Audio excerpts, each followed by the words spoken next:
I speak to hundreds of waterproofing contractors every single month, and Meta is without a doubt the most unanimously despised and hated advertising platform across the board.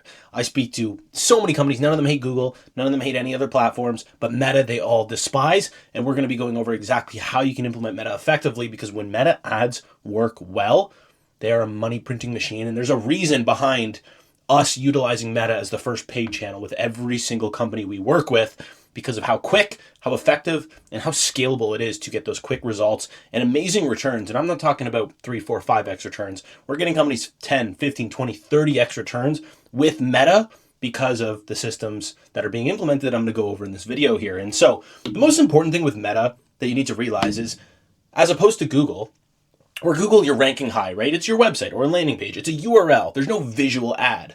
Whereas on Meta, it's the complete flip side. We need to go out to these leads, put a video or an image on their feed that's intriguing enough to break their scroll on Instagram or Facebook, get them to click it, fill out their information, and book an estimate, right? And so you need to actually have a crew behind it. You need to have a team who's going to be managing the campaigns, building the ads, editing the videos, watching the numbers, everything like that. And a lot of companies think they can just put one person in control of the Meta ads and it's going to do well. Or they think they can just launch a couple ads and it's going to do well.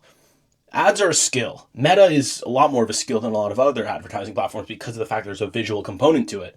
And it's like any other skill. You're not just going to pick up a basketball and be ready to go to the NBA. You're not just going to be able to pick up a guitar and be ready to play in a band, right? Like you have to put a lot of time into it to get good at it. And Meta's no different than anything else. And so the most important thing is the creative testing framework and what to test in what order, and typically every 14 days or so, even less sometimes, depending on how much you're spending.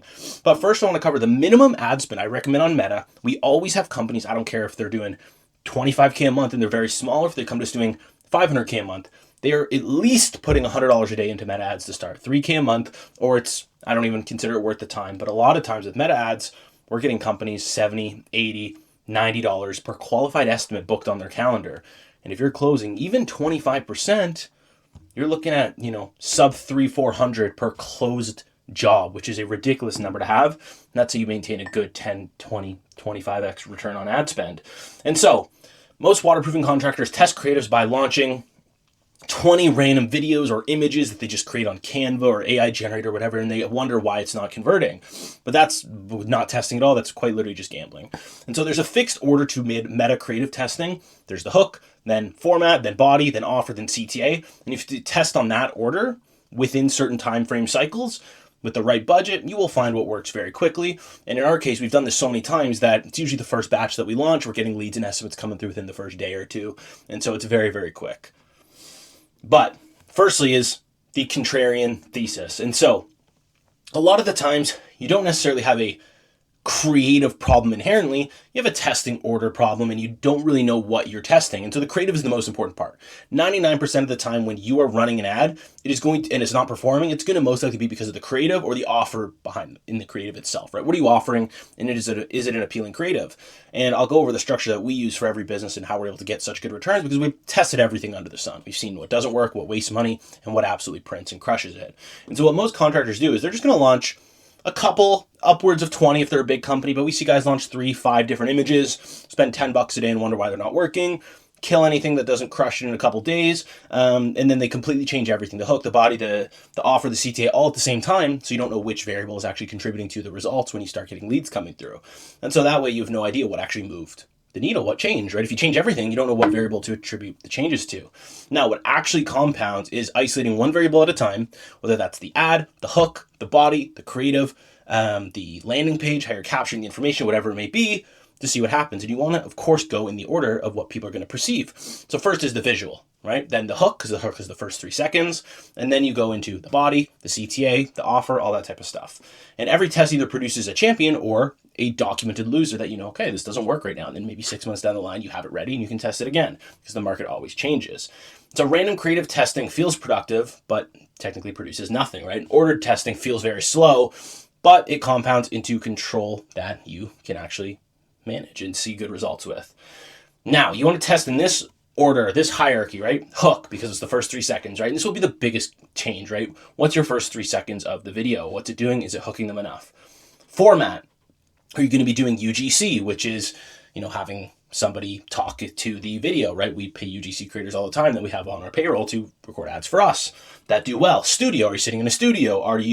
Is it a static image ad? Are you at the job site? Is it in the office? Whatever it may be. Then the body and the actual script, the story of the ad itself, the offer, what are you offering? And then the CTA, because the CTA is the last, couple seconds usually. So that is the last variable you want to play with, because if people aren't getting through to the CTA, there's no point testing the CTA last, or it just doesn't even matter because nobody's even seeing it. So you want to go in this order because this is what people see. Testing CTA copy while your hook is broken is like repainting the truck while the engine is destroyed, right? Because you need to fix the biggest lever first to see the best results. Now, the unit of tests, right? 3 hooks bolted into one body inside a single ad set. This is a relatively good way to go. This is always changing as well, and you'll see people where they always recommend different testing formats, different setups inside of the campaign. Are you doing campaign, ad sets, ads, multiple ads inside of one ad set, multiple ad sets inside of one campaign, one ad inside of one ad set? It's, I see all of it, and it all works, right? It all works. There's some that you really don't want to do, but for the most part, it's not too big of a deal. So you want to pick your current best performing 30, 60 second body script, your general ad that's performing the best. This is the constant. Do not touch it during a hook test. Then cut 3 new hooks, 0 to 3 seconds each. Maybe you're in different settings, saying different things, whatever it may be. 3, stitch the hook, the body into 3 completely different ads. And then 1 ad set, advantage plus off. And then you have even delivery going to all of them so you can see what's actually producing.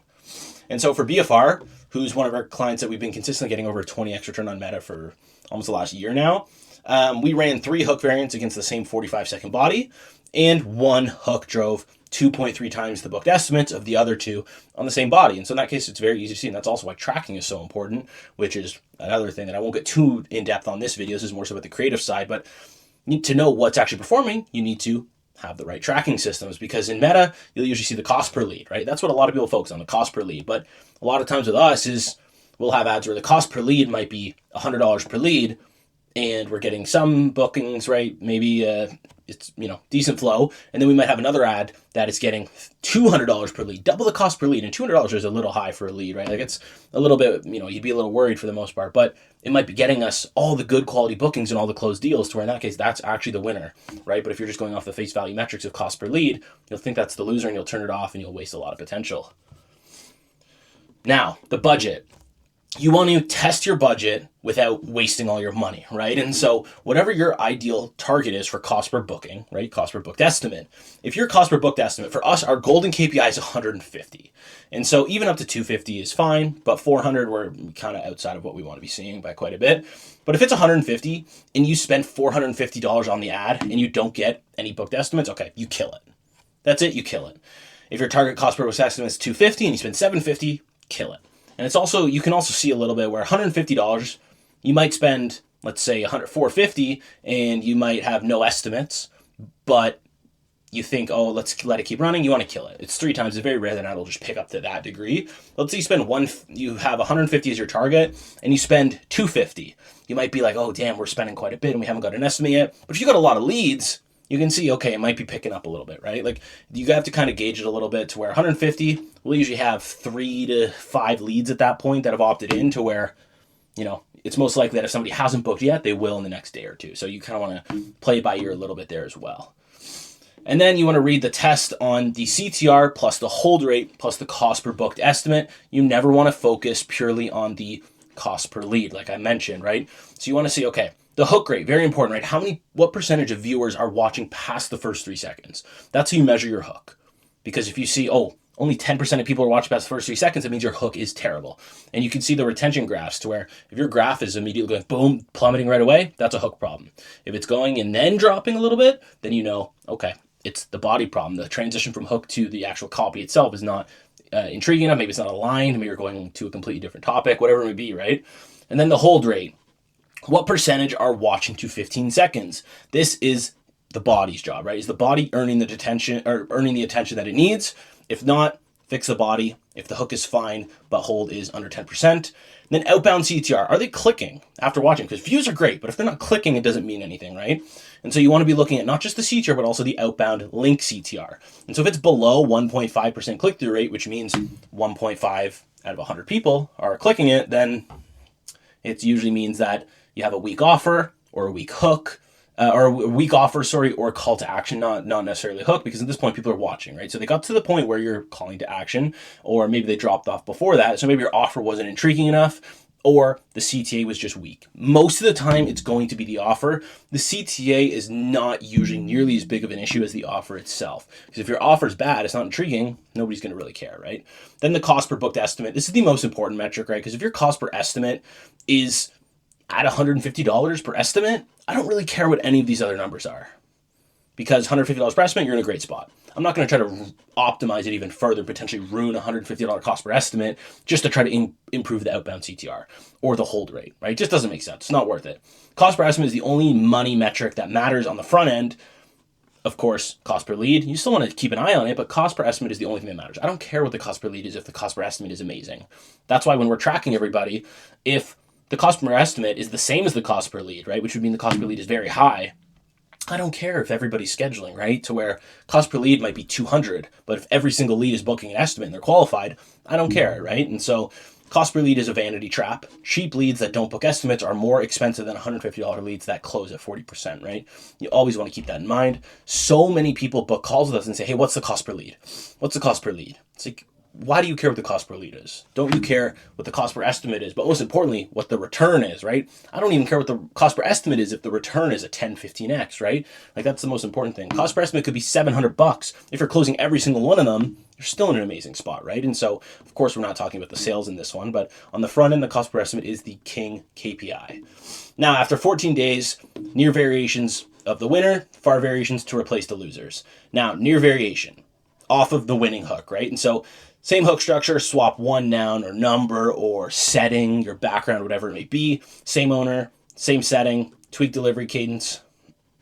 Goal, squeeze another 10 to 20% out of a proven angle, right? And so if this is working, you can test different hooks, test different angles, test different scenery, and it will most likely still produce. Now, far variations is replacing the loser. So completely different ad concepts, completely different settings, completely different scripts, completely different hooks, everything because the losers, they didn't work. And you want to document the losers so that you can track them. And then maybe in 6 months down the line, you could launch them again and they might become winners. Now the graveyard, you want to log every loser with a why. Why didn't they convert? What was the biggest thing? Was it the ad name, or was it the hook? Was it the body? Was it the CTA? What was it?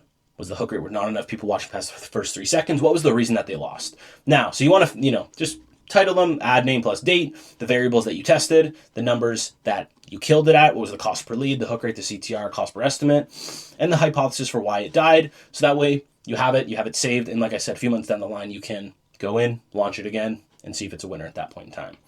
Now you want to run this on a 14-day drumbeat, and creative stops being a monthly panic. And look, it also depends on how much you're spending, right? Like usually we can see very quickly. I say 14 days, typically for people who are maybe a little less experienced with ads. But like at this point for us, we can see if an ad's going to be a winner or a loser in usually about 4 or 5 days at $100 a day. And so it's very quick. You want to be, of course, optimizing your budget as much as you can, saving as much money as you can on the ads, right? And so you want to have days 1 to 14 hook test. Run 3 hooks, 1 body. And who knows, if you're spending more, you can run, 12 hooks and 4 bodies, right? You want to have ideally 3 hooks per 1 body. That's usually kind of a good frame of reference to keep in mind there. And then days 15 to 28, format test on the winning hook. So you have some winning hooks, create some more formats on them. UGC, in truck, versus studio, versus static, right? Same hook, but different angles. Now days 29 to 42, body test on the winning hook. And at this point, it's not like you're not getting leads at this point. You're still getting a lot of leads. You're still getting a lot of estimates throughout this, but you're just further optimizing, right? And then day 43 plus, offer, testing the different offer, then the CTA, only after the top of the funnel is locked, right? The most common offer you see is free estimate, right? Get a free estimate. And so that's why it is a good offer. We run the free estimate on a lot of ads because it does well. That's why the most important thing is the ad itself looking authentic. That's why for us, the clear performer that outperforms anything, which we have all the data on now to where we don't even run image ads anymore. We don't even run statics at all. We run all videos of the owner talking, following scripts that we write. I promise you those ads will work very, very well. Those are the ads that we're getting companies 10, 15, 20x returns on, and they outperform everything by 5 to 10 times. It's not even close. And so when we bring on a new company, we have them record videos immediately. We launch them, and within the first day, they're getting their estimates coming through right away. And then we continue optimizing from there. And we usually create 10, 12 different variations of those owner recorded ads, and they crush it. And we have them in the pipeline. So if you want the actual testing calendar we run, hook tests, weeks 1 to 2, format tests, body tests, CTA, offer, the exact scripts, everything like that, just feel free to book a call with us. There will be a link in the description somewhere. Go book a call with us. We'll tear down your whole business, see what the biggest bottlenecks are, specifically on the marketing side, the systems, the tracking side, and see what the biggest levers are. 9 times out of 10 for us, Meta is the first channel we implement. Gets you great return, great results. That's usually what we get right away to make sure you're making money on your marketing, and then you can start to branch out to other things. So hope this provided a bit of insight on the Meta side of things, and we're going to dive even deeper into other Meta angles in the future.